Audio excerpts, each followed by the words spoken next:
Live from downtown Bakersfield, 23 ABC News Midday starts now. And good morning. Thanks for tuning in to 23 ABC News at 11 a.m. We have a lot to do. I'm Mike Hart. I'm Danielle Kernkamp. This morning we're getting a first look at the moment a sheriff's deputy opened fire on a man with a knife this weekend. The sheriff's office just releasing that video in the last hour. Can you take your hands out of your pocket for me? Okay. Take your hands out of your pocket, Reginald. Reg. Take your hands out of your pocket for me. Reginald, take your hands out of your pocket. Take it out of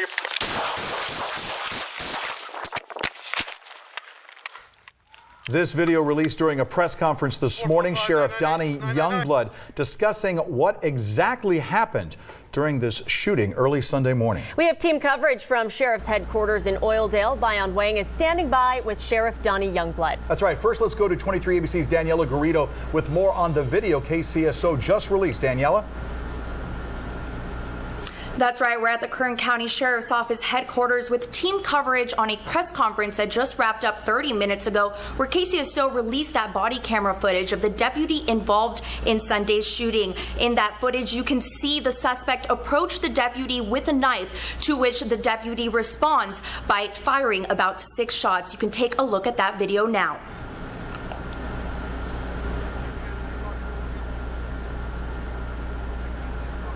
Sheriff Youngblood says he is proud of the way the deputy handled the call, calling it a perfect example of making a split-second decision. We're going to toss it over to 23 ABC's Bayan Wang, who is live with the sheriff now. Yeah, Daniela, some of the things that stood out to me in the dispatch call was that the suspect said that he was schizophrenic, that he was on the hunt, and that he wanted to die. I'm here with Sheriff Youngblood. Can you talk whether this is normal for a deputy to respond to a call like this by himself? Certainly. We get these types of calls all the time. Generally, persons having a mental health issue make statements that they don't follow through with. In this particular case, obviously, when looking back, we realized that he had a plan, and he executed that plan. But most of the time, when a deputy responds to these types of calls, they turn out to be where we can diffuse them. This one, we could not. Certainly, and some stuff that the public may not be able to see on there from a deputy's perspective. Can you just talk about what kind of situation this deputy was really in and how he performed there? Yeah. If you notice, just starting with the dispatcher, how calm the dispatcher was with this person who was having a mental health crisis. And then the deputy, when he got there, the deputy was very calm. His voice did not raise to a high level, even after he had been stabbed. If you notice, his voice remained relatively calm, a lot more than mine would have been. And so he handled it, at least with what I know right now, as good as anybody could have handled it, from the dispatcher to this officer. When someone calls and is having a mental health issue, somebody has to go, and you can't just send MET, because MET, they're not armed, they can't defend themselves. This would have been catastrophic had we sent MET to handle something like this, and they're not on at 3 o'clock in the morning. So when you don't know who to call, you call 911. Certainly, and yesterday I spoke to the KLEA union president, Richard Anderson, who's also a sergeant here at KCSO, and he was telling me that this really highlights a staffing issue in the sheriff's office. Can you talk about that a little bit? Yeah, I disagree with him on this particular issue. This is not because of a staffing issue. The deputy responded. His backup was there within 2 minutes. We've done that for the 40-some years that I've been here. That's not unusual. Certainly, had we had more deputies there, this still was going to happen. There is a crisis in this county for retention and recruitment. That's not what caused this. Certainly. And for this deputy, we know that this isn't his first time being in a physical altercation by himself for several minutes before somebody else responded. Have you talked to him? How's he doing? He's doing really well. Very calm. He accepts this as part of the job. That when you work in Bakersfield Patrol, your backup is much closer. When you work in substations like Fraser Park and Boron, if you remember, John Puga just a few months ago was involved in a fight in Boron where his backup was a long ways away. You can relate that to a staffing shortage. But even then, that was an unusual case where the petty theft if the suspect had left and the suspect came back. So you can't anticipate in this job what may or may not occur with any really regularity, because everything is different. And so you go there. This officer went there, was very calm. He did it exactly the way I would expect him to do it. All right, thank you, Sheriff. Appreciate it. Now, this video and the dispatch call is uploaded on our website right now. You could see it at turn23.com, but be advised it is kind of graphic. For now, live in the Sheriff's Office, Bayan Wang, 23 ABC, connecting you. And if you would like to see all that video, you can find it on our website, turn23.com, along with our social media platforms. In other news, a kidnapping suspect who tried to evade police by running into the river was taken into custody following a standoff. Bakersfield police say 42-year-old Matthew Queen was being investigated for an ongoing kidnapping case. When police found him, he ran and ended up in part of the Kern River between Beach Park and Yokitz Park. He then braced himself up against a concrete pillar under a bridge, and due to the river's current, police say they weren't able to go in after him. He eventually surrendered. He is now facing multiple charges, including kidnapping and possession of a gun by a felon. He's set to be in court for his arraignment Thursday afternoon at 3. All right, let's bring Chief Meteorologist Elena Ruskin. Get a quick check of this Tuesday forecast, staying below the triple digits. Just underneath. Just underneath, and I'm fine scooting on by. So oh, there you go. With that, we can expect some widespread 90s for most of the county. We're at 87 right now. It's a little bit cooler than yesterday. We do have dry air out there, and it's completely clear and calm. You see a little bit of that cloud cover going over Northern California and the Pacific Northwest. That's what's called a trough, and it's just dragging a little bit of fresh ocean air into our region. So as we talk about lunchtime here in the next hour, by noon, we're going to get up to 89. We'll stay sunny and dry for much of the day. So if you want to head out to the dog park later today, I would say with those pups, you'll be at 96 at 3 p.m. Okay, that's getting on the hot side, but the high today looks to be 98. That's right on track for average. It comes with moderate air quality. And the nice thing is we are able to avoid those 100s for about a week. It looks like incredible for July. I'll show you why coming up. This morning, Congressman and House Minority Leader Kevin McCarthy is defending controversial tweets by President Donald Trump. McCarthy was directly asked if he believed the president's tweets about 4 Democratic congresswomen were racist. No. And I do not believe the Speaker of the House was racist last week either when those individuals on her side of the aisle who are claiming the president is racist, when they claim she was racist either. I do not believe that. I believe this is about ideology. This is about socialism versus freedom. And it's very clear what the debate is happening. I understand when I listened to their press conference yesterday, they talked more about impeachment than anything else. Even one of those individuals, this wasn't the first time they talked about impeachment. On the night of being sworn in, they brought all their supporters together, and they spoke about impeachment in words that I will not use here. This is more from their basis about politics, and it's unfortunate. We should get back to the business of America. Yes. President Trump has come under fire recently for targeting 4 congresswomen, saying, quote, they hate our country and are part of the radical left. He also said if they're not happy with the country, they can leave. Back here at home, the city of Delano will not be moving forward with adopting "In God We Trust" as the city's new motto. The proposal was brought forth by the city's mayor during last night's meeting. The topic discussed for more than an hour, with various community members coming to the podium to voice their opinions, both for and against. Ultimately, the council was split by a vote of 2-2, with Mayor Pro Tem Liz Morris not present for that vote. So the tie keeps the proposal from being adopted. In April, the council voted in favor, if you remember, of adding "In God We Trust" to their police vehicles. And the Delano City Council will hold off on making Delano a sanctuary city. The council discussed adopting a resolution, but ultimately decided to hold off. Members of the council said they would be interested in moving forward with declaring Delano a sanctuary city, as long as the resolution falls in line with SB 54, the bill that makes California a sanctuary state. The Delano City Council is expected to revisit the sanctuary city resolution at its next meeting on August 5th. Still to come here on 23 ABC at 11 a.m. A new sports complex is coming to Bakersfield. We'll tell you where it's going to be located and how it's unique to Kern County. That's straight ahead. Welcome back. A new indoor multi-sport complex is coming to Bakersfield, the first of its kind in Kern County, according to the Game Day Sports Academy owners. Now, this complex will take over the old track house location that's kind of across the parking lot from the boulevard. The facility is a partnership with Dignity Health. It will include 5 basketball courts, 2 weight rooms, and a student-athlete classroom. That's cool.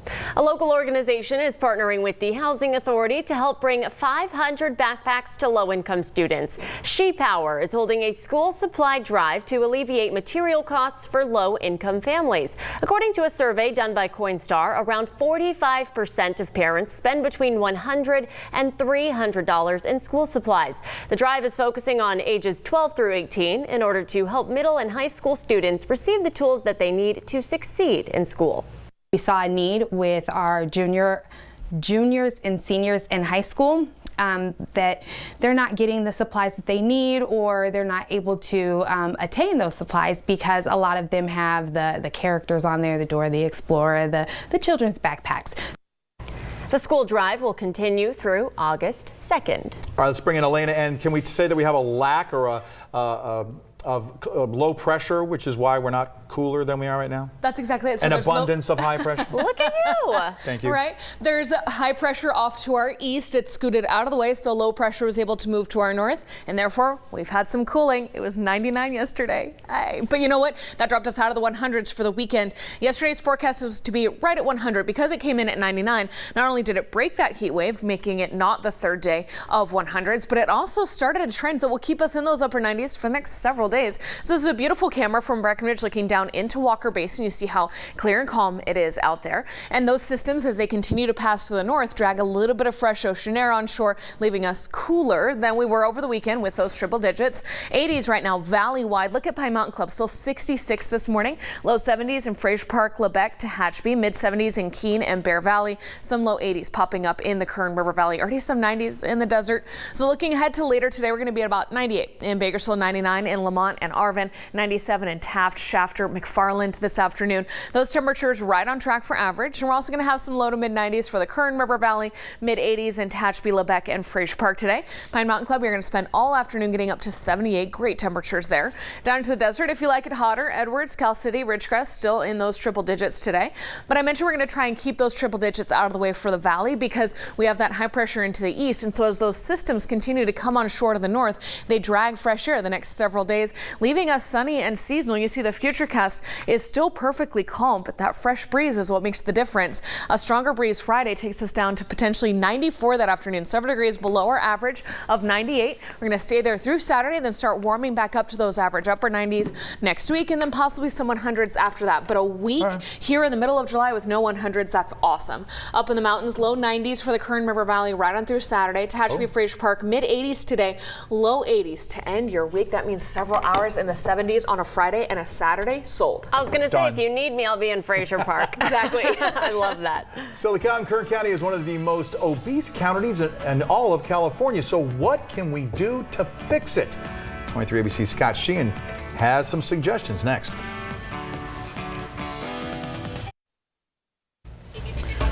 Welcome back. More than 3/4 of Kern County is either overweight or obese. That's according to the Kern County Department of Public Health. In this week's California Health, 23 ABC's Scott Sheehan got some tips from them about how to get in better shape. Scott? Health officials say being overweight can lead to health risks like heart disease, diabetes, or other chronic diseases. Each year, those chronic diseases from being overweight kill more than 1,200 people here in Kern County. And to help you live healthier, the Department of Health is trying to get everyone to know their health numbers. You are more likely to die of diabetes here in Kern County than anywhere else in the state. Diabetes and heart disease are two of the biggest concerns the Department of Public Health has with obesity in Kern County. Obesity is a big issue in Kern County, not necessarily because a lot of people die of obesity in and of itself, but a lot of our deaths are due to obesity-related causes. Hernandez says chronic diseases in Kern County from obesity contributed to 1,232 deaths per year and costs $1.5 million a day in hospital charges. To try to lessen the risk of those deaths and hospital visits, the Kern County Department of Public Health is pushing a program called Know Your Numbers. Know Your Numbers was a way that we started to educate the community on their health numbers and then provide them with resources that they could use to positively impact those numbers. To know your numbers, visit a public health clinic or their mobile clinic. There, a nurse will do the test that takes about 5 to 10 minutes, ending with you knowing your numbers. You know what your numbers are, go to your physician, see what they want to do to help your numbers. Sometimes it is medication, sometimes it's diet, exercise, and in the end, diet and exercise is better than having a stroke. Since I'm here, I figure I might as well know my numbers. So Miranda, how will I get to know my numbers? And also a warning, there will be some blood, so if you're queasy, look away. Okay, so we're going to start with the finger stick, and we're just going to do one finger stick for both of the tests. So we're just going to squeeze all your blood into this tube until it gets to the black line. And then I get a very small amount of blood for the A1C test. And then if you could just hold that. Didn't hurt.